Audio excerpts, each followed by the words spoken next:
فلا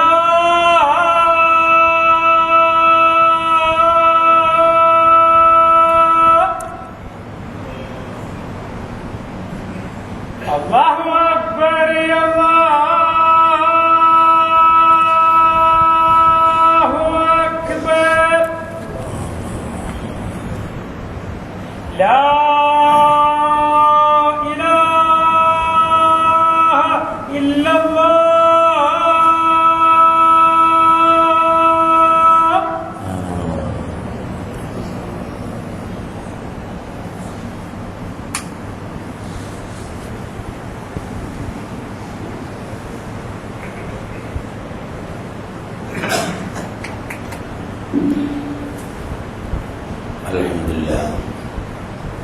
الحمد لله الذي أنزل على عبده الكتاب ولم يجعل له عوجا والذي أرسل رسوله بالهدى ودين الحق ليظهره على الدين كله ولو كره المشركون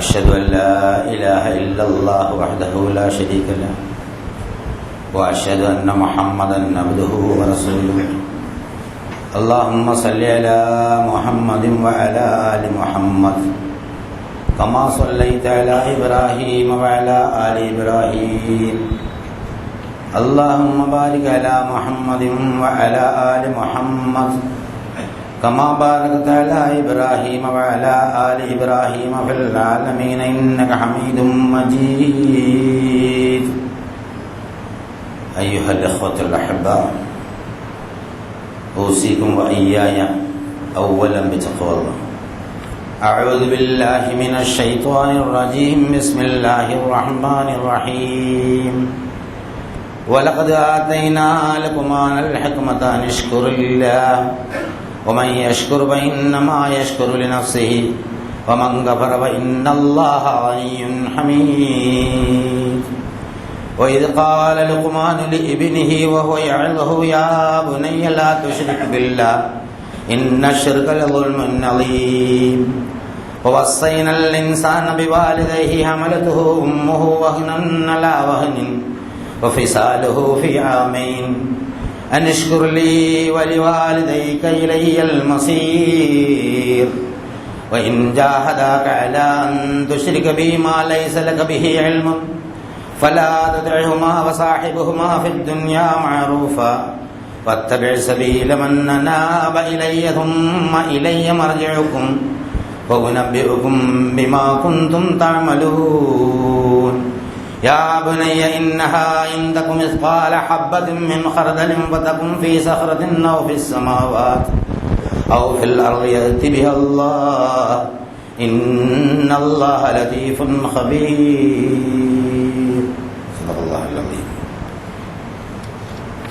ബഹുമാന്യരായ സഹോദരി സഹോദരന്മാരെ, അല്ലാഹു സുബ്ഹാനഹു വ തആലയുടെ വിധിവിലക്കുകൾ മാനിച്ചുകൊണ്ട് ജീവിക്കണമെന്ന് എന്നോടെന്ന പോലെ നിങ്ങളോടും ആദ്യമായി ഉണർത്തുകയാണ്, വസിയത്ത് ചെയ്യുക. മനുഷ്യനെ സൃഷ്ടിച്ച് ഭൂമിയിലേക്ക് അയച്ച അല്ലാഹു സുബ്ഹാനഹു വ തആല മനുഷ്യ ജീവിതത്തിന് ആവശ്യമായ മാർഗദർശനം നൽകാൻ അവൻ്റെ തന്നെ ഒരു ബാധ്യതയാക്കി എടുത്തിരിക്കുന്നു എന്നാണ് ഖുർആൻ നമ്മളെ പഠിപ്പിക്കുന്നത്. വഇന്ന അലൈനാ ലൽ ഹുദാ, മാർഗം കാണിക്കൽ നമ്മുടെ മേൽ ബാധ്യതയാക്കപ്പെട്ടിരിക്കുന്നു. അപ്പം നമ്മൾ സ്വന്തമായിട്ട് ഒരു ജീവിതത്തിന് വഴി കണ്ടുപിടിക്കേണ്ടതില്ല. അല്ലാഹു സുബ്ഹാനഹു വ തആല തന്നെ ഒരു മാർഗം നമുക്ക് നൽകിയിരിക്കുന്നു, മാർഗദർശനം നൽകിയിരിക്കുന്നു. അടിസ്ഥാനപരമായി മനുഷ്യ മനസ്സിന് ജ്ഞാനവും വിശ്വാസവും നൽകപ്പെട്ടിട്ടുണ്ട്. അത് തന്നെ ഒരു മാർഗദർശനമാണ്. മനുഷ്യൻ എന്ന് പറയുമ്പോൾ അതിനെ പ്രതിനിധാനം ചെയ്യുന്നത് മനസ്സാണ്.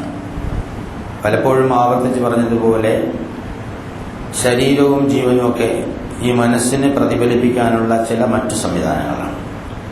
ശരീരം ചലിച്ചുകൊണ്ട് പോകാൻ ജീവൻ വേണം, അല്ലാഹുവിന്റെ വ്യവസ്ഥ അങ്ങനെയാണ്. ഈ മനസ്സിന് പ്രകാശം നൽകാനാണ് യഥാർത്ഥത്തിൽ റൂഹ്, അല്ലാഹുവിന്റെ ചൈതന്യം പ്രവർത്തിച്ചുകൊണ്ടിരിക്കുന്നത്. അപ്പൊ അടിസ്ഥാനപരമായി ഒരു വേദഗ്രന്ഥവും ആരും പഠിച്ചില്ലെങ്കിലും ഒരു പ്രവാചകനും വന്നില്ലെങ്കിലും മനുഷ്യൻ എന്ന് പറഞ്ഞാൽ, ഇൻസാൻ എന്ന് പറഞ്ഞാൽ സ്വയം മാർഗദർശനം നൽകപ്പെട്ടവനാണ് എന്നാണ് ഇസ്ലാമിന്റെ കാഴ്ചപ്പാട്. ഒരാളും അറിഞ്ഞില്ല, ഒരു പ്രവാചകനും വന്നില്ല, ഒരു വേദഗ്രന്ഥവും കേട്ടില്ല എങ്കിൽ പോലും മനുഷ്യനാണെങ്കിൽ ആ മനുഷ്യ മനസ്സിന് അള്ളാഹുവിനെ കുറിച്ചുള്ള ജ്ഞാനവും അള്ളാഹുവിനെ കുറിച്ചുള്ള വിശ്വാസവും ഉണ്ട്. അത് പല പ്രാവശ്യം ആവർത്തിച്ച് പറഞ്ഞിട്ടുള്ള സംഗതിയാണ്. ഈ യാഥാർത്ഥ്യം മനുഷ്യൻ ദൃഢമായി ബോധ്യപ്പെടണം. കാരണം എനിക്ക് ജ്ഞാനമുണ്ട്, എനിക്ക് ജ്ഞാനമുണ്ട് എന്ന് മനുഷ്യൻ സ്വയം മനസ്സിലാക്കണമെന്നാണ്. ഞാൻ വിവരമില്ലാത്തവനല്ല, എനിക്ക് വിവരമുണ്ട്. എന്തിനെ കുറിച്ച്? എന്നെ സംബന്ധിച്ചും എൻ്റെ ചുറ്റുപാടുകളെ സംബന്ധിച്ചും ജീവിതത്തെ സംബന്ധിച്ചും എനിക്ക് ശരിയായ നിലയിൽ വിവരമുണ്ട്. വിവരത്തെ മാത്രമല്ല, വിവരത്തോടൊപ്പം വിശ്വാസമുണ്ട്. പക്ഷെ ഈ പ്രകൃതിയിൽ ഉത്ഭൂതമാക്കപ്പെട്ട ഈ വിവരവും വിശ്വാസവും മതിയാവാതെയാണ് മനുഷ്യൻ തെറ്റിലേക്ക് ചാഞ്ഞുപോയത്. അത് മനുഷ്യ പ്രകൃതത്തിന്റെ മറ്റൊരു സ്വഭാവമാണ്, അല്ലെങ്കിൽ ഡിഫക്റ്റാണ്. സ്വന്തം നിലയ്ക്ക് തന്നെ നഫ്സിന് ജ്ഞാനവുമുണ്ട്, വിശ്വാസമുണ്ട്. അപ്പൊ ജ്ഞാനമുള്ളപ്പോൾ അള്ളാഹു എന്റെ സംരക്ഷകനാണ് എന്ന ജ്ഞാനം, ആ ജ്ഞാനത്തെ അധിഷ്ഠിതമാക്കിയൊരു വിശ്വാസം, അള്ളാഹുവിന്റെ മാർഗദർശനങ്ങൾ അനുസരിച്ച് ജീവിക്കണം എന്ന ബോധം. പക്ഷെ ഇതെല്ലാം ഉണ്ടായിരുന്നു മനുഷ്യന് ആദം നബിക്ക്, ഹവ്വയ്ക്കും അത് നൽകിയിരുന്നു. പക്ഷെ എന്നിട്ടും ഇതൊക്കെ ഉണ്ടായിട്ടും മനുഷ്യന് ഇൻസാൻ എന്നാൽ മറന്നു പോകുന്നവനുണ്ട്. തൽക്കാലത്തെ ആവശ്യം, താൽക്കാലികമായ അനുഭൂതി, അല്ലെങ്കിൽ കിട്ടിയ അനുഭൂതി എന്തെന്നും ആസ്വദിക്കാനുള്ള ഒരു പ്രത്യേകമായ തൃഷ്ണ. അതുകൊണ്ട് മനുഷ്യനാണ് മറന്നുപോയി. മനുഷ്യനങ്ങനെ മറന്നു പോയപ്പോഴാണ് യഥാർത്ഥത്തിൽ ആപത്തിൽ പതിച്ചു പോയത്. അപ്പൊ മനുഷ്യന് മറന്നു പോകുന്ന, എത്ര കേട്ടാലും മറന്നു പോകും എന്നൊരു സ്വഭാവമുണ്ട്. അതുകൊണ്ടാണ് ഇത് ആവർത്തിച്ച് പറഞ്ഞുകൊണ്ടിരിക്കണം. ആവർത്തനം വിരസമാവുകയില്ല സത്യവിശ്വാസിക്ക്. എല്ലാ ആഴ്ചയും തപ്പോണ്ട് തന്നെയാണ് വസിയത്ത് ചെയ്യുന്നത്. സൂക്ഷ്മതയോട് ജീവിക്കണം എന്ന് എല്ലാ ആഴ്ചയും നിരന്തരമായി പറഞ്ഞുകൊണ്ടിരിക്കൽ അല്ലാഹു സുബ്ഹാനഹു വ തആല ഫർളാക്കിയ സംഗതിയാണ്. ഫദക്കിർ ഇൻ നഫഅത്ത് ദിക്റ. അതായത് ഓർമ്മപ്പെടുത്തൽ പ്രയോജനം ചെയ്യുമെങ്കിൽ നീ അത് ഓർമ്മപ്പെടുത്തിക്കൊണ്ടേയിരിക്കുക. വദക്കിർ വഇന്ന ദിക്റ തൻഫഉൽ മുഅ്മിനീൻ. അതായത് ഓർമ്മപ്പെടുത്തൽ വിശ്വാസികൾക്ക് എപ്പോഴും പ്രയോജനകരമാവും. അപ്പൊ കഴിഞ്ഞ നിമിഷം വരെ നമ്മൾ പഠിച്ചതും കേട്ടതുമായ കാര്യങ്ങളിൽ നിന്ന് വ്യത്യസ്തമായി അടുത്ത നിമിഷം, അല്ലെങ്കിൽ ഈ നിമിഷം, പഴയ അറിയുന്ന ഒരു കാര്യം തന്നെ ഒരിക്കൽ കൂടി കേട്ടാൽ വിശ്വാസികൾക്ക് അത് പ്രയോജനം ചെയ്യുമെന്ന് അല്ലാഹു സുബ്ഹാനഹു വ തആല പറയുന്നു. അപ്പൊ ഓരോ വെള്ളിയാഴ്ച ഇങ്ങനെ കടന്നു പോകും തോറും, കഴിഞ്ഞ വെള്ളിയാഴ്ച വന്നു, അതിൽ നിന്ന് കുറച്ചുകൂടി ഈമാനികമായ ഒരു ഉയർന്ന നിലവാരത്തിലായിരിക്കണം അടുത്ത വെള്ളിയാഴ്ച പള്ളിയിലേക്ക് വരുമ്പോൾ. അത് നമ്മളൊന്ന് ചെക്ക് ചെയ്ത് നോക്കേണ്ടതാണ്. ഓരോരുത്തരും സ്വയം തന്നെ പരിശോധിച്ച് നോക്കേണ്ടതാണ്. അവനവന്റെ ഭാവിയിൽ എന്തെങ്കിലും ഉത്കണ്ഠയോ താല്പര്യമോ ഉണ്ടെങ്കിൽ ഓരോ ദിവസം കഴിയുന്തോറും എനിക്ക് എന്തെങ്കിലും മാറ്റം ഉണ്ടായിട്ടുണ്ടോ എന്ന് ചെക്ക് ചെയ്ത് നോക്കേണ്ടതാണ്. അത് നമുക്ക് ശരിക്കും ഒരു നിർബന്ധം പോലെ അല്ലാഹു സുബ്ഹാനഹു വ തആല പറഞ്ഞു, ഫൽ തൻദുർ നഫ്സും മാ ഖദ്ദമത് ലിഗദിൻ.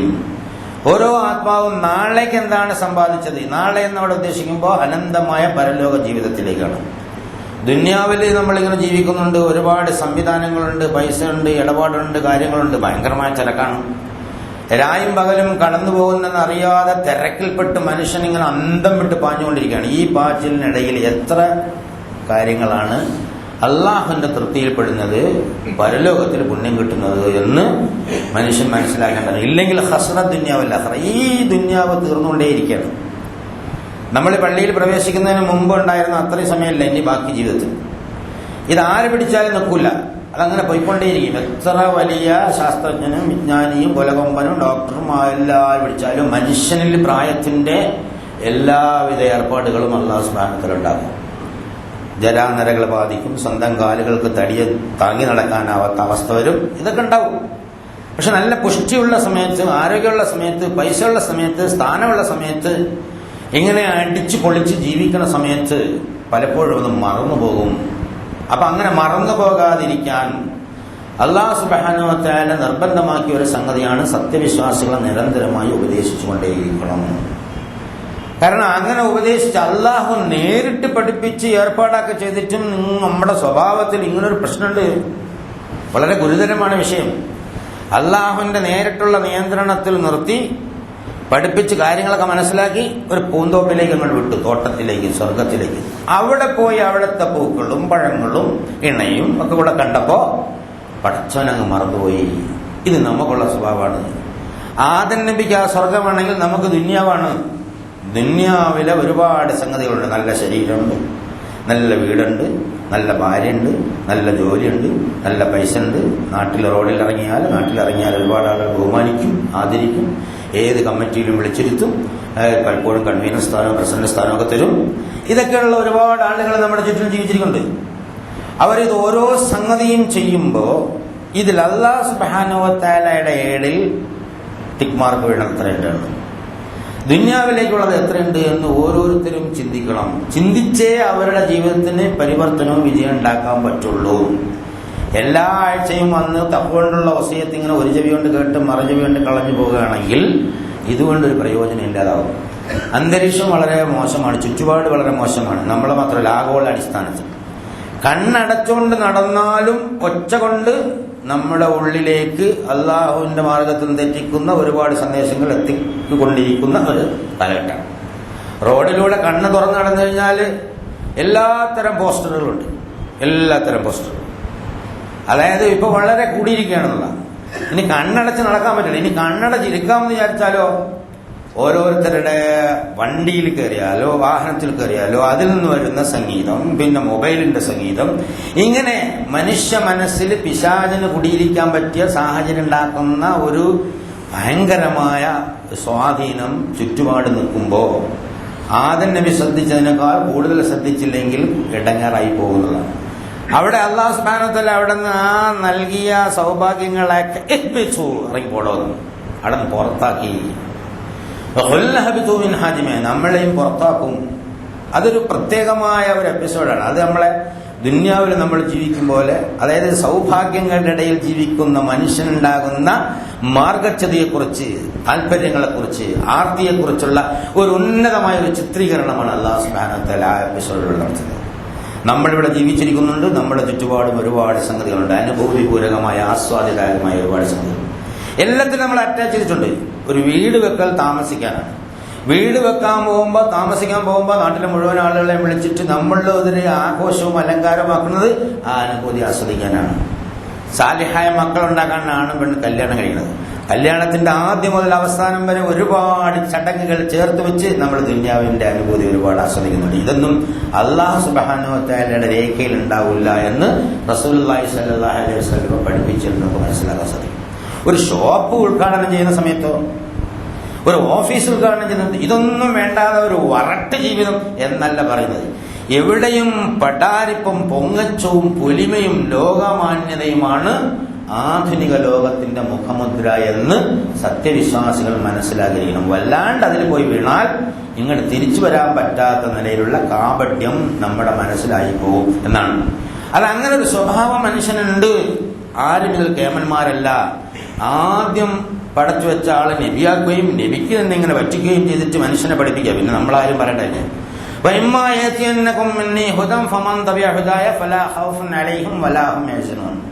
അവിടെ നിന്ന് ചാടിച്ചപ്പോൾ അല്ല പറഞ്ഞ് എന്റെ അടുത്തൊന്ന് മാർഗദർശനം ഉണ്ടാവും.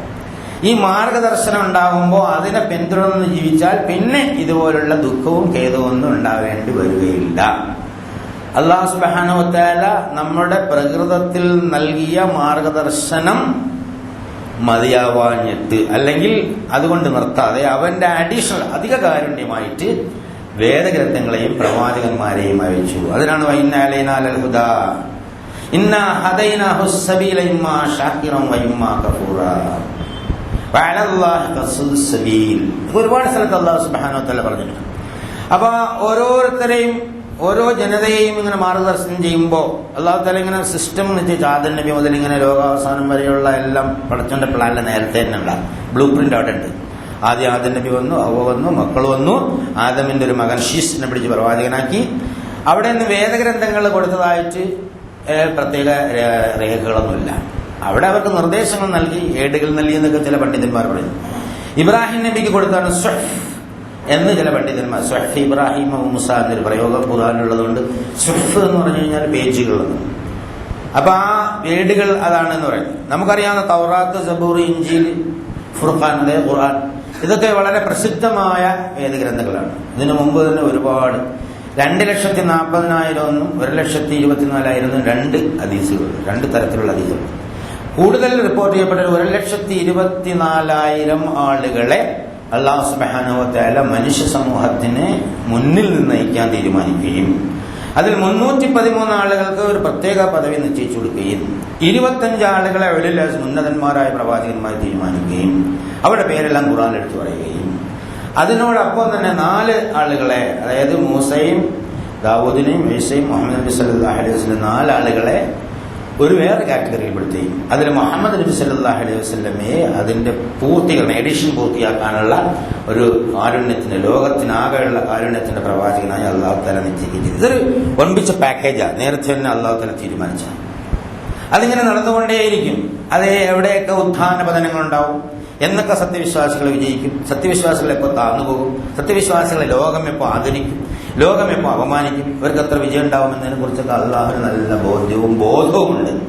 നമ്മളെ സംബന്ധിച്ചിടത്തോളം അല്ലാഹു സുബ്ഹാനഹു വ തആലയെ തിരഞ്ഞെടുക്കലാണ് ഏറ്റവും. അപ്പൊ ഈ ഓരോ സംഗതികളിലും വേദഗ്രന്ഥങ്ങളിലൂടെ അല്ലാഹു സുബ്ഹാനഹു വ തആല കാര്യങ്ങൾ പറയുമ്പോൾ വളരെ ഹൃദയസ്പർശമായിട്ടാണ് കാര്യങ്ങൾ പറയും. ഖുർആനോ അല്ലെങ്കിൽ മറ്റു വേദഗ്രന്ഥങ്ങളും സംവദിക്കുന്നത് ശരീരത്തോടാണ്, മനസ്സിനോടാണ്, ആത്മാവിനോടാണ്. അള്ളാഹു ഒരാത്മാവാണ്, അള്ളാഹുവിന് ആത്മാവുണ്ട്. ഖുർആൻ അള്ളാഹു നിശ്ചയിച്ചൊരാത്മാവാണ്, മനുഷ്യനൊരാത്മാവുണ്ട്. അപ്പൊ അള്ളാഹുവിന്റെ താല്പര്യങ്ങൾ, ആഗ്രഹങ്ങൾ ഖുർആൻ എന്ന ആ ആത്മാവിലേക്ക് പകർത്തിയിട്ട് ജിബ്രീൽ എന്ന മറ്റൊരു ആത്മാവിലേക്ക് കൊളുത്തി മുഹമ്മദിന്റെ നസല അലാ ഖൽബിക, മുഹമ്മദിന്റെ ആത്മാവിലേക്ക് എത്തുകയാണ്. അതുവഴി ലോകം മുഴുവൻ പകർത്തുകയാണ്. തൻസീലും മിർ റബ്ബിൽ ആലമീൻ. നമുക്കും ആ ഖുർആന്റെ ആത്മാവുമായിട്ട് ബന്ധപ്പെടാൻ സാധിക്കുന്നതാണ്. അപ്പൊ നമ്മുടെ ആത്മാവും ഖുർആന്റെ ആത്മാവും ഒന്നിച്ചു ചേരുമ്പോൾ ഖുർആൻ പറഞ്ഞു തരുന്ന കാര്യങ്ങൾ നമുക്ക് വളരെ അനുഭൂതിപൂർവകമായി മനസ്സിലാക്കാൻ സാധിക്കുന്നതാണ്. അതുകൊണ്ട് എല്ലാ വേദഗ്രന്ഥങ്ങളും സംബോധന ചെയ്യുന്നത് മനുഷ്യാത്മാവിനോട്. കാരണം അല്ലാഹുവാണ് മനുഷ്യന്റെ സൃഷ്ടാവ്, അല്ലാഹുവാണ് ഖുർആൻ ഇറക്കിയത്. അപ്പൊ മനുഷ്യാത്മാവിന്റെ മർമ്മരങ്ങളെ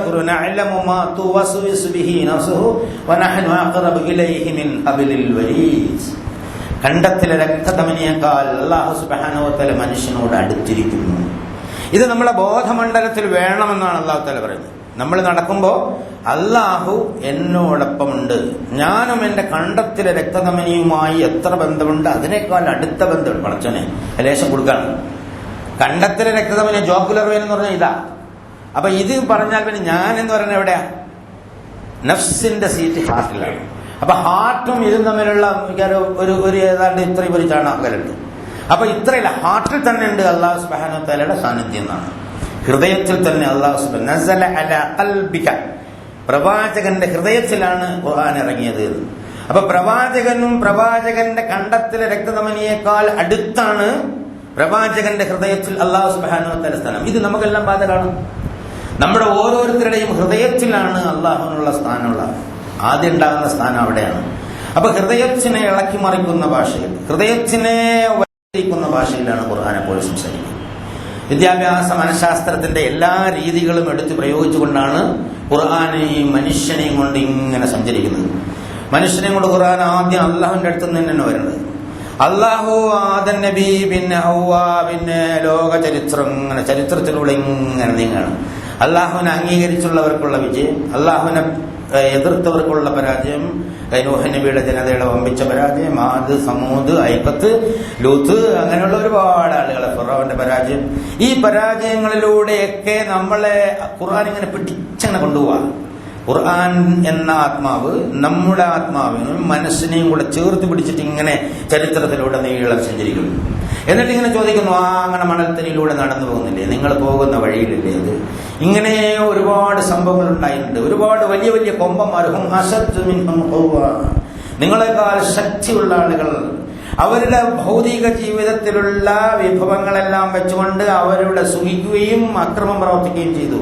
നിങ്ങളും നിങ്ങളുടെ ഭൗതിക ജീവിതത്തിൽ അല്ലാഹ് തന്ന വിഭവങ്ങൾ വെച്ച് സുഖിക്കുകയും അക്രമം പ്രവർത്തിക്കുകയും ചെയ്താൽ അത് ആ മണൽത്തരികളോട് ചോദിച്ചു. റമദയിലെ മണൽത്തരികളോട് ചോദിച്ചു, മദായിൻ സാലിഹിന്റെ മണൽത്തരികളോട് ചോദിച്ചു നോക്കൂ. സഅലു അൻഹുൽ മദായിൻ ഐന മൻ ഖാന ഖബലകും. ആ പട്ടണവാസികളോടൊന്ന് ചോദിക്കുക, നിങ്ങളുടെ മുന്നിലുള്ള ആളുകൾ എവിടെ പോയി? അവരുടെ എന്തെങ്കിലും ശബ്ദം നീ കേൾക്കുന്നുണ്ടോ? അവരുടെ എന്തെങ്കിലും തരത്തിലുള്ള രോദനം നിൽക്കുന്നുണ്ടോ? അവർക്ക് മിണ്ടാനാവുന്നില്ല. അവിടെ ആ മണൽത്തരിയുടെ അടിയിൽ അവരങ്ങനെ കിടക്കുകയാണ്. ഒരുപാട് വമ്പന്മാരുണ്ടായിരുന്നു. ആകാശവും ഭൂമിയും കരയാതെ ഒരുപാട് വയലേലകളും നഷ്ടപ്പെട്ട്, ഒരുപാട് രമ്യഹർമ്മങ്ങൾ നഷ്ടപ്പെട്ട് ചെങ്കടലിൽ മുങ്ങി മരിച്ച ഫിർഔന്റെ ചരിത്രം ആ മണൽത്തരികൾക്കും ഈജിപ്തിലെ മ്യൂസിയത്തിനൊക്കെ പറയാൻ കഴിവുണ്ടെങ്കിൽ പറഞ്ഞുതരും. നിങ്ങളെക്കാൾ പ്രഗത്ഭനായിരുന്നു അയാൾ. അന റബ്ബുക്കും ലഅല എന്നാണ് പറഞ്ഞത്. ഞാനാണ് നിങ്ങളുടെ ഉന്നതനായ രക്ഷിതാവ്. അധികാരം തലയിൽ കയറി മൂത്തപ്പോ ജനങ്ങളെല്ലാം ഭരിക്കുന്ന സംരക്ഷിക്കുന്ന രക്ഷിതാവാണ് താനെന്ന് വരെ തോന്നിപ്പോയ ഒരു മനുഷ്യൻ ഈ ഭൂമുഖത്ത് ജീവിച്ചിരുന്നു. വലിയ മുതലാളി, കാറോ മുതലാളി ജീവിച്ചിരുന്നു. ഭൂമി അപ്പാടെ വിഴുങ്ങിപ്പോയി. ആ ചരിത്രം നിനക്ക് മനസ്സിലാക്കാൻ സാധിക്കും. മനുഷ്യ മനസ്സിനെ അവിടെ കൊണ്ട് നിർത്തിയിട്ട് പറയണം, തുറന്ന് നോക്ക്, അവിടെ ഉണ്ട്. ഇനി ഒരുപാട് ആളുകളുടെ വിജയത്തിന്റെ, നൂഹ് നബി അലൈഹി സ്വലാം അംഗുലി പരിമിതരമായ ആളുകളുമായി കപ്പലിൽ കയറി രക്ഷപ്പെട്ട സത്യവിശ്വാസത്തിന്റെ വിജയത്തിന്റെ കഥ, ലൂത്തിന്റെ വിജയത്തിന്റെ കഥ, അതുപോലെ തന്നെ സ്വാലിഹിന്റെ വിജയത്തിന്റെ കഥ ഇതൊക്കെ പറഞ്ഞിരുന്നു. മുഹമ്മദ് നബി സല്ലല്ലാഹു അലൈഹി വസല്ലമയുടെ വിജയത്തിന്റെ കഥ.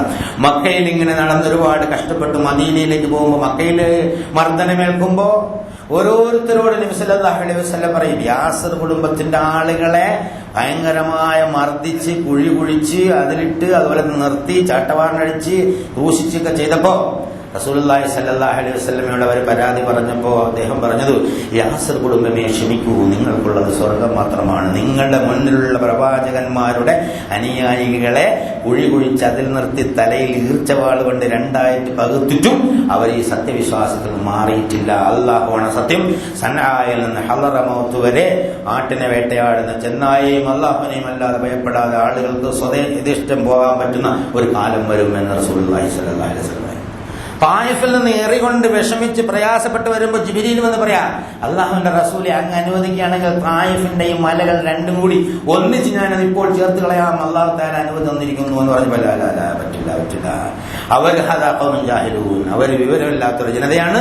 അവർക്ക് പുറത്തോടത്തേക്ക് റബ്ബേ എന്നെങ്കിലും അവർ ദീനുൽ ഇസ്ലാമിലേക്ക് കടന്നു വരും. ഇന്ന് തായിഫിൽ നിന്ന്, അതിനുശേഷം തായിഫിൽ നിന്ന് ഇസ്ലാമിക ലോകത്തെ പണ്ഡിതന്മാർ വന്നതിന് ഒരു കണക്കും കഴിയില്ല. എന്നും തായിഫ് ഇസ്ലാമിന്റെ വലിയൊരു കേന്ദ്രമാണ് എന്നുള്ളതാണ്. അങ്ങനെ പതനത്തിന്റെ പ്രയാസത്തിന്റെ കഥ പറയുന്നതോടൊപ്പം തന്നെ ബുദ്ധിമുട്ടുകളും കഷ്ടപ്പാടുകളും സഹിച്ച് ഈ ഭൂമിയിലൂടെ വിശ്വാസമായി നടന്നിങ്ങിയ പ്രവാചകന്റെയും അനുയായികളുടെയും കഥകളിലേക്ക് നമ്മുടെ മനസ്സിനെ വലിച്ചു. അതുപോലെ ഈ പ്രപഞ്ചത്തിന്റെ ആരംഭത്തെക്കുറിച്ച് പറയുന്നു, ഭൂമിയെക്കുറിച്ച് പറയുന്നു, ചന്ദ്രനെക്കുറിച്ച് പറയുന്നു, നക്ഷത്രങ്ങളെക്കുറിച്ച് പറയുന്നു. നിങ്ങൾ അങ്ങോട്ട് കണ്ണു തുറന്നു നോക്ക്, എങ്ങനെ പതിയിരിക്കുന്ന പർവ്വതങ്ങൾ, നല്ല മനോഹരമായ പ്രകൃതി ലാൻഡ്സ്കേപ്പ് കുട്ടി കാണുന്നില്ലേ, അതെല്ലാം നിങ്ങളോട് വിളിച്ചു പറയും. 80-85 സ്ഥലത്ത് അല്ലാഹു സുബ്ഹാനഹു വ തആല ആവർത്തിച്ച് പറയുന്നു, ഇതൊക്കെ ദൃഷ്ടാന്തങ്ങളാണ്. ഓരോന്നും മനുഷ്യ ശരീരത്തിലേക്ക് കടന്ന് നിന്റെ കണ്ണിനെ കുറിച്ച് നോക്ക്, നിന്റെ ചെവിയെക്കുറിച്ച് പഠിച്ചു നോക്ക്, നിന്റെ വായെക്കുറിച്ച് പഠിച്ചു നോക്ക്, നിന്റെ ഭാഷയെക്കുറിച്ച് നോക്ക്, തൊലിയുടെ നിറത്തെക്കുറിച്ച് നോക്ക്. ഇതെല്ലാം നിന്നോട് പറഞ്ഞിരുന്നത് ഈ ജീവിതം എന്ന് പറഞ്ഞ വളരെ ഗൗരവമുള്ള ഒരു പദ്ധതിയാണ്. അതിൽ ആദ്യത്തെ പാട്ടാണ് നീ അഭിനയിച്ചു കൊണ്ടിരിക്കുന്നത്. നീ എങ്ങോട്ടോ പോയിക്കൊണ്ടിരിക്കുകയാണ്, നിന്റെ രക്ഷിതാവിലേക്കാണ് മടക്കം. അങ്ങനെ ഞാൻ നേരത്തെ പറഞ്ഞ പോലെ വിദ്യാഭ്യാസ മനഃശാസ്ത്രത്തിന്റെ എല്ലാ രീതികളും പ്രയോഗിച്ചുകൊണ്ട് വേദഗ്രന്ഥങ്ങൾ അല്ലാഹു സുബ്ഹാനഹു വ തആല കാര്യങ്ങൾ പഠിപ്പിക്കുന്നു. അതിലേറ്റവും മഹത്തായ ഒന്നാണ് യഥാർത്ഥത്തിൽ പരിശുദ്ധ ഖുർആൻ. ഖുർആനിലെ സൂറത്തുൽ ലുഖ്മാൻ എന്ന് പറഞ്ഞൊരു ഒരു സൂറത്തുണ്ട്. ലുഖ്മാൻ എന്ന് പറയുന്ന അദ്ദേഹം ആരാണ് എന്നുള്ള കുറിച്ച് മുഹമ്മദ് നബി ആയിരുന്നു, അല്ല ആദ്യ ഗോത്രത്തിൽപ്പെട്ടവരായിരുന്നു, അല്ല ഹബ്ശിക്കാരനായിരുന്നു എന്നൊക്കെ പറഞ്ഞു. എന്തായിരുന്നാലും ഹിജറയ്ക്ക് തൊട്ട് മുമ്പുള്ള ഒരു 3 വർഷങ്ങൾക്ക് മുമ്പ് ഓരോ ഹജ്ജ് വരുമ്പോഴും, ഹിജറയ്ക്ക് മുമ്പ് ഹജ്ജ് ഉണ്ടല്ലോ, അവിടെ മക്കയിലെ ആളുകൾ ഹജ്ജ് ചെയ്യുന്ന സ്വഭാവമുണ്ട്. അപ്പോൾ ഹജ്ജിന് വരുമ്പോൾ റസൂലുള്ളാഹി സ്വല്ലല്ലാഹു അലൈഹി വസല്ലം ആളുകളെ കണ്ട് സംസാരിക്കാറുണ്ട്. ഹിജറയ്ക്ക് 3 കൊല്ലം മുമ്പ് അങ്ങനെ ആളുകളെ കണ്ട് സംസാരിക്കുമ്പോൾ സുവൈദ് ബിൻ സാമിത്ത് എന്ന് പറഞ്ഞ മദീനയിൽ നിന്ന് ഒരാൾ വന്നു. അദ്ദേഹം ഉണ്ടായിരുന്ന സദസ്സിൽ നബി സല്ലല്ലാഹു അലൈഹി വസല്ലം സത്യവിശ്വാസി, ഈമാനെക്കുറിച്ച്, ഇസ്ലാമിനെ കുറിച്ച്, ഖുർആനെക്കുറിച്ചൊക്കെ പറഞ്ഞപ്പോൾ പ്രവാചകരെ അങ്ങ് പറയുന്ന കാര്യങ്ങൾ എന്റെ കയ്യിലുണ്ട് എന്ന് അദ്ദേഹം പറയുണ്ടായിരുന്നു. സുവൈദ് ബിൻ സാമിത്ത് എന്ന് പറഞ്ഞാൽ എന്താണ് സുവൈദ് നിന്റെ കയ്യിലുള്ളതെന്ന് പറഞ്ഞപ്പോൾ അദ്ദേഹം ലുഖ്മാന്റെ ഏടുകളെന്ന്, എന്നാലൊന്ന് പാരായണം ചെയ്യുമെന്ന് പറഞ്ഞു. അപ്പോൾ അദ്ദേഹം കുറെ ലുഖ്മാന്റെ ഏടുകളെന്ന് കുറെ സംഗതികൾ പറഞ്ഞു. അപ്പൊ റസൂലുള്ളാഹി സ്വല്ലല്ലാഹു അലൈഹി വസല്ലം അത് മഹത്തായ വചനങ്ങൾ തന്നെയാണ്, പക്ഷെ അതിനേക്കാൾ മഹത്തരമായ വചനങ്ങൾ എന്റെ കൈവശമുണ്ട് എന്ന് റസൂലുള്ളാഹി സ്വല്ലല്ലാഹു അലൈഹി വസല്ലം പറയുകയും അനന്തരം ഖുർആൻ ഓതുകയും ചെയ്തപ്പോൾ സുവൈദ് പറഞ്ഞു അത് മഹത്തരം തന്നെയാണ്. സുവൈദ് വളരെ നല്ല കാവ്യ പ്രതിഭയായിരുന്നു, ധീരയോദ്ധാവായിരുന്നു, നല്ല പണ്ഡിതനായിരുന്നു. മദീനയിൽ അദ്ദേഹത്തിന്റെ പേര് കാമിൽ എന്നാണ്, കാമിൽ പൂർണ്ണൻ എന്നാണ് അറിയപ്പെടുന്നത്. അപ്പൊ ഇത് പറഞ്ഞു കൊടുത്തപ്പോൾ സുവൈദ് പറഞ്ഞു വളരെ വളരെ നല്ല അതാണ്. സുവൈദ് റസൂലുള്ളാഹി അലൈഹി വസല്ലമയെ പറഞ്ഞ് അംഗീകരിക്കുകയും മദീനയിലേക്ക് തിരിച്ചു പോവുകയും ചെയ്തു. പിന്നീട് ബുഗാസ് എന്ന് പറഞ്ഞ യുദ്ധത്തിൽ അദ്ദേഹം കൊല്ലപ്പെട്ടതായി ചരിത്രകാരന്മാർ രേഖപ്പെടുത്തുന്നു. അപ്പൊ ആ സുവൈദ് പറഞ്ഞ ലുഖ്മാൻ എന്ന് പറഞ്ഞ ആ മനുഷ്യൻ അദ്ദേഹം പ്രവാചകന്മാരുടെ കൂട്ടത്തിൽ എണ്ണപ്പെട്ടിട്ടില്ല. ഉപദേശകർത്താവ് ആരായാലും ലുഖ്മാൻ എന്ന ആ മനുഷ്യനെ സംബന്ധിച്ച് ആ ലുഖ്മാൻ ഒരു മകനെ ഉപദേശിക്കുന്ന രീതിയിൽ അല്ലാഹു സുബ്ഹാനഹു വ തആല ലുഖ്മാനെ ഉദ്ധരിച്ചുകൊണ്ട് നമ്മളോട് ചില സംഗതികൾ പറയാണ്. വലഖദ് ആതൈനാ ലുഖ്മാനൽ ഹക്മത അൻ യശ്കുറില്ലാ. ലുഖ്മാന് നാം തത്വജ്ഞാനം നൽകി, നീ അള്ളാഹുവിനെ നന്ദി കാണിക്കണമെന്നത്. മനുഷ്യന് കിട്ടിയ യുക്തിബോധവും തത്വജ്ഞാനവും അള്ളാഹുവിന് നന്ദി കാണിക്കാൻ പ്രയോജനപ്പെടുത്തണം എന്ന് ലുഖ്മാനെ ചൂണ്ടിക്കൊണ്ട് അല്ലാഹു സുബ്ഹാനഹു വ തആല ആരെങ്കിലും നന്ദി കാണിച്ചാൽ അതൊന്ന് മനസ്സിലാക്കേണ്ട. ആരെങ്കിലും നന്ദി കാണിച്ചാൽ അത് അള്ളാഹുവിനല്ല, അത് അവന് തന്നെയാണ്, സ്വന്തത്തോട് തന്നെയാണ് നന്മ. വമൻ ഗഫറ ഫഇന്നല്ലാഹ ഗനിയ്യുൻ ഹമീദ്. ആരെങ്കിലും ഇത് നിഷേധിച്ചു കളഞ്ഞാൽ അള്ളാഹു സ്വതേ തന്നെ സ്തുതിർഹനും അതുപോലെ തന്നെ പരാശ്രയം ആവശ്യമില്ലാത്തവനുമാണ്. വഇദ ഖാല ലുഖ്മാനു ലിബ്നിഹി വഹുവ യഅ്ലുഹു യാ ബുനയ്യ ലാ തുശ്രിക് ബില്ലാഹ് ഇന്ന ശിർക ലദുൽമുൻ അളീം.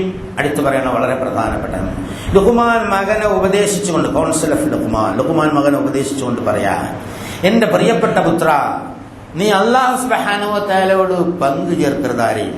വിശ്വാസത്തിന്റെ കാര്യത്തിൽ അത് വളരെ യാഥാർത്ഥ്യമായിരിക്കണമെന്നും സംശുദ്ധമായിരിക്കണമെന്നും പരിശുദ്ധമായിരിക്കണമെന്നും കളങ്കരഹിതമായിരിക്കണമെന്നും അള്ളാഹുവിന് നിർബന്ധമുണ്ട്. വിശ്വാസം സത്യമായിരിക്കണം. അതുകൊണ്ടാണ് സത്യവിശ്വാസം എന്ന് പറയുന്നത്. എന്നെ രക്ഷിക്കുന്നതും സഹായിക്കുന്നതും എന്നെ നിലനിർത്തുന്നതും എന്റെ കണ്ണിന് കാഴ്ച തരുന്നതും ചെവിക്ക് കേൾവി വരുന്നതും ഒക്കെ ഏകനായ കരുണാവാരിധിയായ അള്ളാഹുവാണ് എന്ന കാര്യത്തിൽ ഓരോ മനുഷ്യനും ദൃഢബോധ്യം ഉണ്ടാവണം. അതിലൊരാളിനും പങ്കുകൊടുക്കാൻ പാടില്ല. എന്റെ കഴിവുകൊണ്ടാണോ, ഞാൻ നല്ലോണം ഭക്ഷണം കഴിച്ചതുകൊണ്ടാണ് ഇതിങ്ങനെ വന്നത് എന്ന് വിചാരിക്കാൻ പാടില്ല. ഞാൻ നല്ല ട്രീറ്റ്മെന്റ് നടത്തിയോണ്ടാണ് ഇങ്ങനെ, അല്ലാഹു തആല തൗഫീഖ് തന്നതുകൊണ്ട് നല്ല ട്രീറ്റ്മെന്റ് കിട്ടിയാൻ അവസരം ലഭിച്ചു എന്നതാണ് അതിന്റെ ട്രീറ്റ്മെന്റ് നടത്തേണ്ടതെന്ന് പറയുന്നത്. ട്രീറ്റ്മെന്റിനൊക്കെ നടത്തണം. പക്ഷെ അല്ലാഹു സുബ്ഹാനഹു വ തആല നല്ല വൈദ്യനെ സൃഷ്ടിച്ചു, നല്ല വൈദ്യനെ കാണിച്ചെന്നു, അയാളോട് പോകാൻ എനിക്ക് ഇൽഹാം വന്നു, അങ്ങനെ എന്നെ അവിടെ കൊണ്ടാക്കി, എന്നിട്ട് എനിക്ക് അല്ലാഹു തആല സൗഖ്യം തന്നു. അപ്പൊ വളരെ ശിർക്കിന്റെ കാര്യത്തിൽ ഒരു വിട്ടുവീഴ്ചയ്ക്കും അല്ലാഹു സുബ്ഹാനഹു വ തആല തയ്യാറില്ല. ആരെങ്കിലും മറ്റാരെങ്കിലും രക്ഷിക്കുന്നോ, എന്റെ പണമോ എന്റെ സംവിധാനമോ എന്റെ കഴിവോ, ജീവിച്ചിരിക്കുന്നവരോ മരിച്ചുപോയവരോ, ജിന്നോ ശൈത്താനോ പ്രവാചകനോ എലിയോ പൂച്ചയോ പട്ടി, എന്തായാലും അള്ളാഹുവിന്റെ സൃഷ്ടികൾ ആരെങ്കിലും മറ്റൊരു സൃഷ്ടിയെ രക്ഷിക്കുമെന്ന് മനസ്സിന്റെ അഗാധ തലത്തിൽ ഒരു അണുത്തൂക്കം ആരെങ്കിലും തീരുമാനിച്ചാൽ അവിടെ ശിർക്കുണ്ട്. എന്ന് അല്ലാഹു സുബ്ഹാനഹു വ തആല എടുത്തു പറയാണ്. അധികം ആളുകളും അള്ളാഹുവിൽ വിശ്വസിക്കുന്നത് ശിർക്ക് ചെയ്തുകൊണ്ടാണ്. താൻ പോരുമയാണ് ആദ്യത്തെ ശിർക്ക് എന്ന് പറഞ്ഞാൽ താൻ പോരുമയാണ്. അതായത് ഞാൻ എന്നുള്ളത്, ഒരുത്തൻ അള്ളാഹുവിനെ നിഷേധിക്കുകയാണെങ്കിൽ ഒന്നുകിൽ അവന്റെ കാര്യങ്ങൾ അവൻ തന്നെയാണ് ചെയ്തിരുന്നത് എന്ന് വിശ്വസിക്കണം, അല്ലെങ്കിൽ മറ്റാരെങ്കിലും ചെയ്തു തരുന്നു എന്ന് വിശ്വസിക്കണം. ഇല്ല, നിവൃത്തിയില്ലല്ലോ. അള്ളാഹു അല്ല എന്നൊരാൾ തീരുമാനിച്ചു കഴിഞ്ഞാൽ പിന്നെ ഞാൻ അവൻ തന്നെയാണ്. അവനും അല്ല തീരുമാനിച്ചാൽ വേറെ ആളെ, എന്തായാലും കേട് തന്നെയാണ്. എന്തായാലും അസത്യമാണ്. ഈ പ്രപഞ്ചത്തിന്റെ പ്രകൃതിക്ക് അസത്യമാണ്. അതുകൊണ്ട് അത്തരമൊരു ഏർപ്പാട് മഹാപാതകമാണ്. ലദുൽമുൻ അളീം, വളരെ വലിയ അക്രമമാണ്. അത് ചെയ്യരുത്.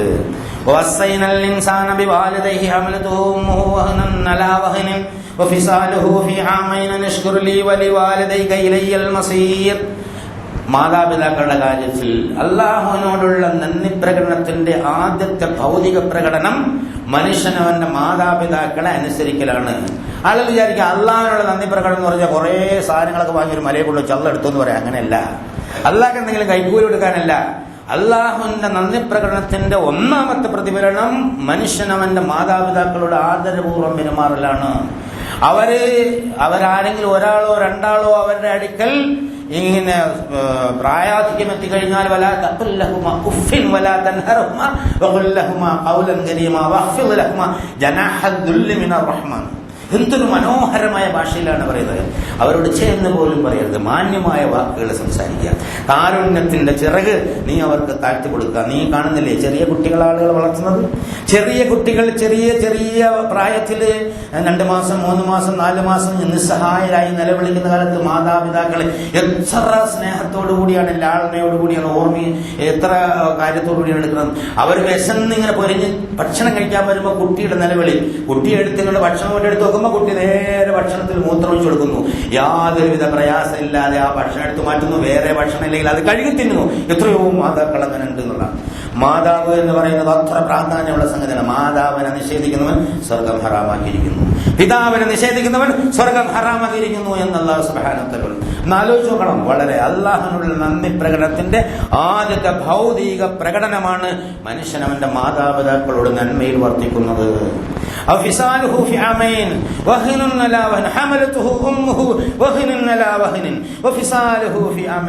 മേൽക്കുമേൽ വേദനയോടുകൂടി ഗർഭം ചുമന്ന് ഇവിടെ കാണുക എനിക്കും നിങ്ങൾക്കൊന്നും അത് മനസ്സിലാവില്ല. പ്രസവത്തിന്റെ ഗർഭധാരണത്തിന്റെ ആദ്യ നിമിഷം മുതൽ മനുഷ്യ ശരീരത്തിൽ മാറ്റം ഉണ്ടായി തുടങ്ങും. ഒരുപാട് പ്രശ്നങ്ങൾ ഉണ്ടാവും. ഛർദിയും പ്രശ്നവും ക്ഷീണവും വേദനയും. അല്ല പറയുന്നു വഹ്നിൻ, മേൽക്കുമേൽ ക്ഷീണത്തോടു കൂടിയാണ് വേദനയോടുകൂടിയാണ് അവൾ നിന്നെ ഗർഭം ചുമന്നത്. 2 കൊല്ലം നിനക്ക് മുലകുടി തരികയും ചെയ്തു. അനുഷ്കുർലി വലി വാലിദൈക, നീ എന്നോട് നന്ദി കാണിക്കണം. നിനക്കങ്ങനെ ഒരു മാതാവിനെ ഉണ്ടാക്കി തന്നത് ഞാനാണെന്ന് സമ്മതിക്കണം. ആ മാതാവിനോട് നീ മാന്യമായി വർത്തിക്കുകയും ചെയ്യണം. ഇലൈഹിൽ മസീർ. ഏതെങ്കിലും ഒരു സമയത്ത് വഇൻ ജാഹദാക അലാ അൻ തുശ്രിക ബിമാ ലൈസ ലക ബിഹി ഇൽമുൻ വലാ തുതിഉഹുമാ വസാഹിബുഹുമാ ഫിദ് ദുനിയാ മഅറൂഫാ വത്തബി സബീല മൻ അനാബ ഇലയ്യ സുമ്മ ഇലയ്യ മർജിഉകും ഫയുനബ്ബിഉകും ബിമാ കുൻതും തഅമലൂൻ. അതായത് ഏതെങ്കിലും സമയത്ത് എനിക്ക് പകരക്കാരുണ്ടാക്കണമെന്ന് നിന്റെ മാതാപിതാക്കൾ നിന്നോട് ശഠിച്ചാൽ ആ കാര്യത്തിൽ നീ അവരെ അനുസരിക്കേണ്ടതില്ല. നീ എന്നെ അനുസരിച്ച ആളുകളെ പിന്തുടർന്നാൽ മതി. പക്ഷെ എന്നാലും വസാഹിബുഹുമാ ഫിദ് ദുനിയാ മഅറൂഫാ, അവരോട് ഭൂമിയിൽ മാന്യമായി, മാതാപിതാക്കൾ കാഫിറാണെങ്കിലും മുശ്രിക്കാണെങ്കിലും അവരോട് മാന്യമായി പെരുമാറണം. അവരുടെ ഗൗരവം എന്ന് മനസ്സിലാക്കണം. മാതാവും പിതാക്കളും നമ്മുടെ കൂടെ അല്ലെങ്കിൽ അവര് നമ്മളെ എതിരഭിപ്രായക്കാരാണെങ്കിൽ അവരോട് ഏറ്റവും മാന്യമായി പെരുമാറണം എന്ന് പറഞ്ഞ ലോകത്ത് മറ്റാരും ഇത് പഠിപ്പിച്ചു. മുഹമ്മദ് നബി സല്ലല്ലാഹു അലൈഹി വസല്ലമയിലൂടെ അല്ലാതെ ഇത് പഠിപ്പിക്കപ്പെട്ടിട്ടില്ല എന്ന് നമുക്ക് കാണാൻ കഴിയുന്നതാണ്. മാതാവ് അന്യജാതിയിൽപ്പെട്ടതായാലും പിതാവ് അന്യജാതിയിൽപ്പെട്ടതായാലും അവരോട് ഏറ്റവും മാന്യമായ നീതിയിൽ വർത്തിക്കണം. ഒരേ ഒരു കാര്യം, ശിർക്ക് ചെയ്യുന്ന കാര്യം, അവരോട് നീ ആ കാര്യത്തിൽ അനുസരിക്കേണ്ടതില്ല. എന്നിട്ട് എന്നേക്ക് മടങ്ങി വരുമ്പോൾ ഞാൻ കാര്യം പറഞ്ഞു കൊടുത്തോളാം.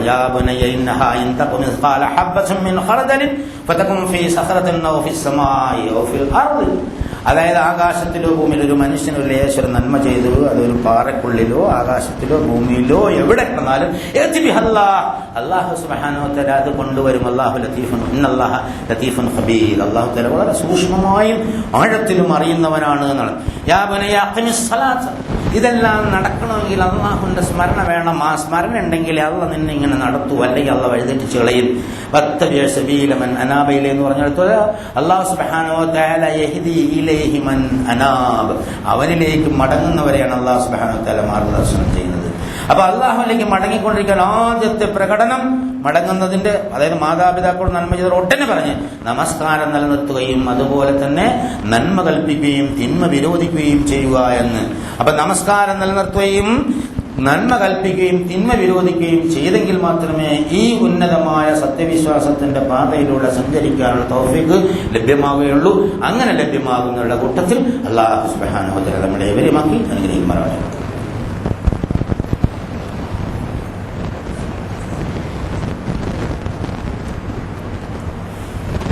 الحمد لله حمدا كثيرا طيبا مباركا ينبغي لجلال وجهه وعظيم سلطانه. سبحانك لا نحصي ثناء كما ثنيت نفسه لك الحمد حتى ترضى. اللهم صل على محمد وعلى آل محمد كما صليت على إبراهيم وعلى آل إبراهيم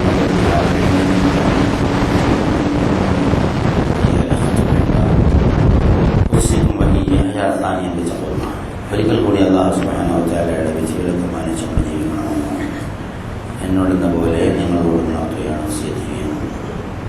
നമസ്കാരം നിലനിർത്തുക, അതാണ് യഥാർത്ഥത്തിൽ അള്ളാഹുവിന്റെ മാർഗത്തിൽ പിടിച്ചു നിൽക്കാനുള്ള.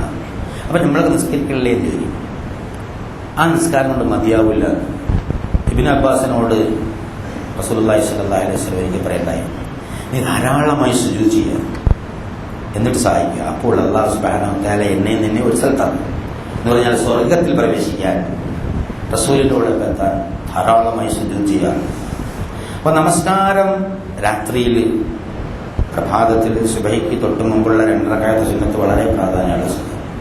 രാത്രി ഒരുപാട് സമയം അധ്വാനിച്ച് പിന്നെ പോയിട്ട് കുറച്ച് TV ഒക്കെ കണ്ടിരുന്നതിന് ശേഷം കിടന്നാൽ പലപ്പോഴും സുബഹിക്ക് എഴുന്നേൽക്കാൻ മടിയുള്ള ഒരുപാട് ആളുകൾ ഈ സമുദായത്തിന്റെ പേരിലുള്ള ആളുകളിലുണ്ട് എന്നത് ഒരു യാഥാർത്ഥ്യമാണ്.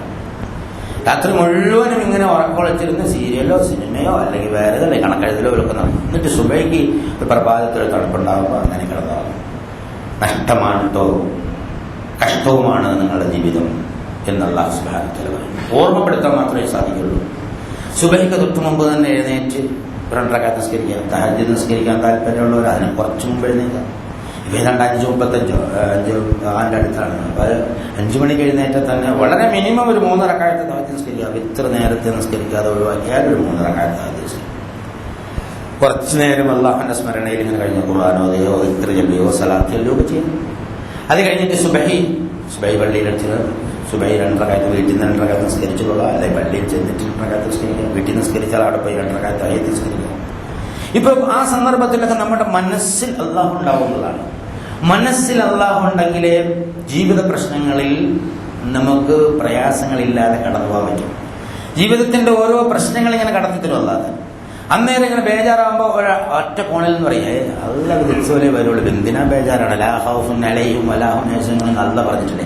അങ്ങനെ ഒരു മലക്ക് നമ്മൾ ഉപദേശിച്ചു. ഒരു മലക്കിനെ, ആ ഉപദേശിയായ മലക്കിനെ വിടാതെ കൊണ്ടു നടക്കണമെങ്കിൽ നമ്മൾ ലേശം കരുതലോടെ അധ്വാനിക്കേണ്ടതുണ്ട്. വസ്ബിർ അലാ മാ അസാബക ഇന്ന ദാലിക മിൻ അസ്മിൽ ഉമൂർ. നിന്നെ ബാധിക്കുന്ന ജീവിത ദുരിതങ്ങളെ ക്ഷമയോടെ തെരഞ്ഞെടുക്കുക. ദുരിതങ്ങളെല്ലാം നല്ല അധ്യാപകരാണ്. ദുരിതങ്ങളില്ലാതെ, രോഗങ്ങളില്ലാതെ, പ്രയാസങ്ങളില്ലാതെ, ബുദ്ധിമുട്ടുകളില്ലാതെ, പ്രശ്നങ്ങളില്ലാതെ നമ്മളെ വിട്ടാൽ ആദം നബി ആദ്യം വിട്ടതുപോലാവും. ഞാനല്ലേ ഇത് അല്ല പറയണ. അതുകൊണ്ട് ജീവിതത്തിൽ എപ്പോഴും പ്രശ്നങ്ങളുണ്ടാവും, പ്രയാസങ്ങളുണ്ടാവും. പ്രയാസങ്ങളിൽ നിന്ന് ഒളിച്ചോടുന്നവനല്ല സത്യവിശ്വാസി. പ്രയാസങ്ങളുടെ മാസ്റ്ററാണ്. പ്രയാസങ്ങൾ എവന്റെ മാസ്റ്ററാവാൻ പറ്റില്ല. ഒരിക്കലും ഒരു വിശ്വാസിയും പ്രയാസങ്ങളുടെ അടിമയാവാൻ പാടില്ല. ബുദ്ധിമുട്ടുകളുടെ അടിമയാവാൻ പാടില്ല. ദാരിദ്ര്യത്തിന്റെയും കഷ്ടപ്പാടിന്റെയും അടിമയാവാൻ പാടില്ല. ഉണ്ടാവും. അപ്പോഴൊക്കെ അവന്റെ മനസ്സിൽ മലക്ക് പറയും, അല്ല ഇതൊക്കെ അള്ളാഹുവിന്റെ നിശ്ചയപ്രകാരമായി ഇന്ന ദാലിക മിൻ അസ്മിൽ ഉമൂർ എന്ന് അല്ലാഹ് പറഞ്ഞില്ലേ. വസ്ബിർ അലാ മാ അസാബക. അല്ലാഹ് അറിയാതെ ഒന്നും തന്നെ വരൂല. അതുകൊണ്ട് എന്തെങ്കിലും വരുമ്പോൾ നീ സൂക്ഷിച്ചോ, നീ ഒന്ന് ഉറച്ചു നിന്നോ, ആദർശത്തിൽ തന്നെ ഉറച്ചു നിന്നോ. അപ്പോൾ അള്ളാഹുവിന്റെ സഹായം ഉണ്ടാവും. ജനങ്ങളിൽ നിന്ന് മുഖം തിരിച്ചു കളയരുത്. ആളുകളോട് നല്ല നിലയിൽ സംവദിക്കാനുള്ള ഒരു മനസ്സും പ്രകൃതിയും നിനക്കുണ്ടാവണം. വലാ തംശിഫിൽ അർളി മർഹ. ഭൂമിയിൽ ഇങ്ങനെ അഹങ്കാരത്തോടെ നടക്കുമ്പോണ്ടല്ലോ, കയ്യൊക്കെ എടുത്ത് പിടിച്ചിട്ട് ഇന്നെ വെച്ചിട്ട് ആരില്ല എന്നുള്ള കോലത്തിലൊരു നടത്താണ്ടല്ലോ. അത് നടക്കരുത്. വണ്ടിയൊക്കെ കൊണ്ടിട്ട് ഇപ്പോൾ ഒരു വലിയ വണ്ടി അവിടെ കൊണ്ടിട്ട്, സാധാരണ ഞാൻ പറയാം, എനിക്ക് BMW പേരേ അറിയുള്ളൂ. പറയുമ്പോൾ പിന്നെ അതേനായിട്ട് പറഞ്ഞു അങ്ങോട്ട് ഇങ്ങോട്ട് തുറന്നിട്ട് ഇനിയിപ്പോൾ ടാറ്റ എസ്റ്റേറ്റ് എന്ന് പറയാം, വേറെ പേരറിയാത്തല്ല. അതായത് വണ്ടി അങ്ങോട്ട് കൊണ്ട് ഓഫീസിൽ പല ആളുകൾ ഇങ്ങനെ നിൽക്കുന്ന സ്ഥലത്താണ് ഒന്ന് വണ്ടി കൊണ്ട് ഇങ്ങനെ ഒരു നടന്ന് വരലുണ്ട്. സെക്രട്ടേറിയറ്റിൽ ഇങ്ങനെ നെഞ്ചു നിർത്തിക്കാൻ നടക്കാൻ പറ്റുള്ളൂ. അപ്പൊ അങ്ങനെ പലയിടത്തും ഇങ്ങനെ നടക്കാൻ, അങ്ങനെ നടക്കണ്ട. നിനക്ക് ഈ ഭൂമി ചവിട്ടിപ്പൊളക്കാനോ ഇതിന്റെ ഉള്ളിൽ പോകാനൊന്നും പറ്റൂല. അല്ലാഹു തആല നിശ്ചിതമായ ഒരു സമയം നിശ്ചയിച്ച് അടുത്തേറുന്ന ഒരു ചെറിയ ചിക്കിയാണത്. അതും വെച്ചുകൊണ്ട് ഇവിടെ വലിയ ആളൊന്നും ആവാൻ നിൽക്കണ്ട. എത്ര വലിയവനായാലും ശരി. വളരെ വലാ തംശിഫിൽ അർളി മർഹ. വേറെ സ്ഥലത്ത് പറയണം, ഈ ഭൂമി എന്നൊക്കെ ചവിട്ടി പൊളിക്കാനും ഉണ്ടാക്കാനും പറ്റൂല. എന്താണ് ഈ മനുഷ്യന്റെ കൈവലുള്ളത്? ഏറ്റവും വലിയ പണക്കാർ ഹാറൂൻ മുതലാളി. അവന്റെ ഉള്ള കൂടെ ഭൂമിയിൽ അടിച്ചു. ഹാറൂൻ മുതലാളി ഇവിടെയുള്ള ഇന്ത്യയിലുള്ള മുഴുവൻ മുതലാളിമാരെ കൂടെ കൂട്ടിയാൽ അത്ര ഉണ്ടാവും ഹാറൂൻ മുതലാളി. ഇപ്പൊ ബ്രൂണൈയിലെ സുൽത്താന മൂപ്പരാണ് ഈ വിമാനത്തിൽ സ്വർണം വെച്ച അപ്പൂസുമായി നടക്കുന്ന ബ്രൂണൈ സുൽത്താൻ. അതുപോലെ പല ആളുകളുണ്ട് ലോകത്ത്. എന്നിട്ട് പിന്നെ നമ്മളെ പോലുള്ള ആളുകൾ ഒരു ചെറിയ വാഹനം കിട്ടിയാൽ 4 ആൾ കാണത്ത് വന്നിട്ട് പിടിച്ചുകൊണ്ട് അടച്ചു അതൊക്കെ രോഗമാന്യതയാണ്. ഉള്ളതൊക്കെ അതായത് പച്ചയായി പറയാനും ആൾ പലർക്കും ബുദ്ധിമുട്ടുണ്ട്. പറയാതിരിക്കാനായിട്ട് നിവൃത്തിയില്ല. അതുകൊണ്ട് എന്തെങ്കിലും മനസ്സിന്റെ അകത്ത് കൊള്ളുകയാണെങ്കിൽ ഒന്ന് മാറ്റിയാൽ എനിക്കും നിങ്ങൾക്കും നല്ലതാണ്. കൊണ്ടില്ലെങ്കിൽ പിന്നെ നമുക്ക് ചാമ്പലയിൽ വെള്ളം വെച്ചാണൊക്കെ നമ്മുടെ ഈ മാനം പഠിക്കാനായിട്ട് നോക്കണം. ഇനി വേറെ വഖ്സദ് ഫീ മശീക വഗ്ളദ മിൻ സൗതിക. അതിന്റെ കൂടെ പറയും വഖ്സദ് ഫീ മശീക. ഇങ്ങനെ മെല്ലെ മെല്ലെ ഇങ്ങനെ നടക്കാൻ പറഞ്ഞല്ല പറഞ്ഞു, മര്യാദയ്ക്ക് നടന്നു പോകാനാണ്. ഒരാൾ ഇതൊക്കെ കേട്ടിട്ട് ഇങ്ങനെ നടന്നു പോകുമ്പോൾ ഉമർ റളിയല്ലാഹു പറഞ്ഞു, നേരെ നടക്കണം, ദീനുൽ ഇസ്ലാമിനെ നാശാക്കാൻ വേണ്ടി. അപ്പൊ അങ്ങനെ നടക്കാൻ പാടില്ല. അങ്ങനെ പാഞ്ഞ് എപ്പോഴും നടത്തം ആളുകൾ ശ്രദ്ധിക്കുന്ന നിലയിലാവരുത്. അപ്പൊ അതിനൊരു മോഡറേറ്റ് രീതി ഉണ്ട് എന്നറിയാം. നമ്മളെ പമ്മി തഖ്വ എന്ന് പറഞ്ഞാൽ പമ്മി നടക്കലാണ്. പ്രത്യേകിച്ച് വസ്ത്രധാരണം ചെയ്യലാണ് തഖ്വ എന്ന് പറഞ്ഞാൽ ശുദ്ധാസമന്ത. അതൊന്നുമല്ല. തഖ്വ വസ്ത്രധാരണത്തിലൊക്കെ പ്രതിഫലിക്കും എന്നുള്ളതൊരു സംഗതിയാണ്. വളരെ മെല്ലെ നമ്മുടെ സംസ്കരിക്കും, ഇങ്ങനെ കൈയിട്ട അതൊന്നുമല്ല തഖ്വ എന്നുള്ളതാണ്. ഉമർ റളിയല്ലാഹു അൻഹു അടിച്ചാൽ പുറത്താക്കും. ഉമർ നേരെ അടക്കണമെന്ന് പറഞ്ഞു. അപ്പൊ അത് ഈ ഹവഭാവങ്ങളിലെ ഹൃദയത്തിലാണ് അതുള്ളത്. വളരെ കൃത്യമായി അല്ലാഹു സുബ്ഹാനഹു വ തആല പറയുന്നു. ഇനി പിന്നെ വഗളള മിൻ സൗതിക പടച്ചതമ്പുരാനെ മറ്റൊരു കാര്യം, സമയങ്ങൾ അതിക്രമിച്ചുകൊണ്ടിരിക്കുന്ന ആളുകളൊക്കെ പലയിടത്തും വാച്ചിലൊക്കെ നോക്കുന്നുണ്ടാവും. അയാൾ വഗളള മിൻ സൗതിക, നിന്റെ ശബ്ദം നീ താഴ്ത്തണം.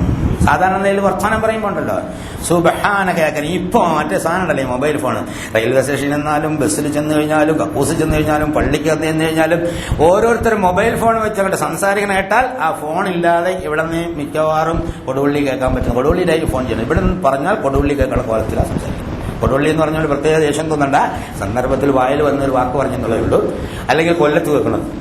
അതായത് ഫോൺ ഇങ്ങനെ വെച്ചിട്ട് അങ്ങോട്ട് വർത്താനം പറയാം. അവന്റെ രണ്ടാൾ കൂടെ ഉണ്ടെങ്കിൽ മൂപ്പരുടെ എല്ലാ പ്രധാന ഇന്ന് വൈകുന്നേരം ഗവർണർക്ക് ഒരു അപ്പോയിന്റ്മെന്റ് കഴിഞ്ഞിട്ടില്ല, മുഖ്യമന്ത്രി അങ്ങനെ വിളിച്ചിരിക്കുന്നു, അങ്ങനെ പറയേണ്ട കുറെ മാനസിക രോഗികളുണ്ട് എന്നുള്ളത് നമ്മൾ ശ്രദ്ധിച്ചാൽ മനസ്സിലാവും. മനുഷ്യ സമൂഹത്തിൽ ഇങ്ങനെ ഒരുപാട് ആളുണ്ട്. ബസ്സിൽ കയറിയാൽ ശല്യം, അതുപോലെ തന്നെ കക്കൂസിൽ വരെ ഇപ്പൊ കഴിഞ്ഞ കക്കൂസിൽ ഫോൺ ചെയ്യും. അതുപോലെ പള്ളിക്കകത്തെന്ന് പറഞ്ഞു, ഇവിടെ ഈ പള്ളിയിൽ ഞാൻ മൊബൈൽ ഫോണിനെ കുറിച്ച് സംസാരിക്കാൻ മുകളിൽ ഒരാളുടെ മെസ്സേജ് അയക്കുന്നു. സുബ്ഹാനകയാക്കരി ആലോചിക്കുക, മെസ്സേജ് അയക്കുന്നത്. മനുഷ്യന്മാർക്ക് എത്ര പറഞ്ഞാലും ഞങ്ങൾ കേറിയില്ലെങ്കിൽ പിന്നെ എന്താ ചെയ്യാം? അപ്പോ ഈ സാധനം വളരെ വളരെ മാന്യമായ നിലയിലും ജനങ്ങളോട് ആളുകളുടെ ഒച്ചയും വിള്ളിയും ബഹളമൊക്കെ ഉണ്ടാക്കിയിട്ടുണ്ട്.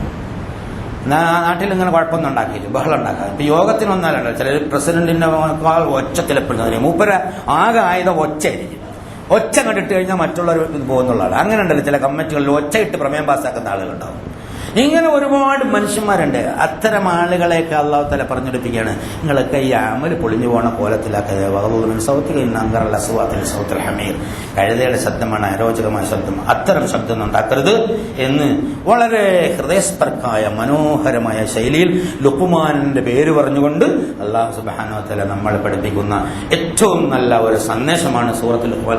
ഇത് ഈ ഖുതുബയിൽ കേട്ടുകൊണ്ട് മാത്രം മതിയാക്കാതെ അവിടെ പോയി 31-ാമത്തെ സൂറത്തുൽ ലുഖ്മാൻ എന്നെടുത്ത് വായിച്ചു നോക്കിയാൽ ഇങ്ങനെ മനുഷ്യ മനസ്സുമായിട്ട് സംവദിക്കുന്ന ഖുർആന്റെ അതിമനോഹരമായ ഒരു ശൈലിയിൽ നമുക്ക് അതിൽ ആഴ്ന്നിറങ്ങുന്നതുകൊണ്ടുള്ള പ്രയോജനം അറിയാതെ ഖുർആൻ നമ്മുടെ ജീവിതത്തിൽ വരും. അങ്ങനെയാണ് റസൂലുള്ളാഹി സ്വല്ലല്ലാഹു അലൈഹി വസല്ലം പഠിപ്പിച്ചത്. ആ ദർജയിലെത്താനുള്ള തൗഫീഖ് അല്ലാഹു സുബ്ഹാനഹു വ തആല നമുക്ക് നൽകി അനുഗ്രഹിക്കുമാറാകട്ടെ. ഇന്നല്ലാഹ വമലായികതുഹു യുസല്ലൂന അലൻ നബി യാ അയ്യുഹല്ലദീന ആമനൂ സല്ലു അലൈഹി വസല്ലിമു തസ്ലീമാ. അല്ലാഹുമ്മ സല്ലി അലാ മുഹമ്മദ് വഅലാ ആലി മുഹമ്മദ് കമാ സല്ലൈത അലാ ഇബ്രാഹീമ വഅലാ ആലി ഇബ്രാഹീമ ഫിൽ ആലമീൻ ഇന്നക ഹമീദും മജീദ്.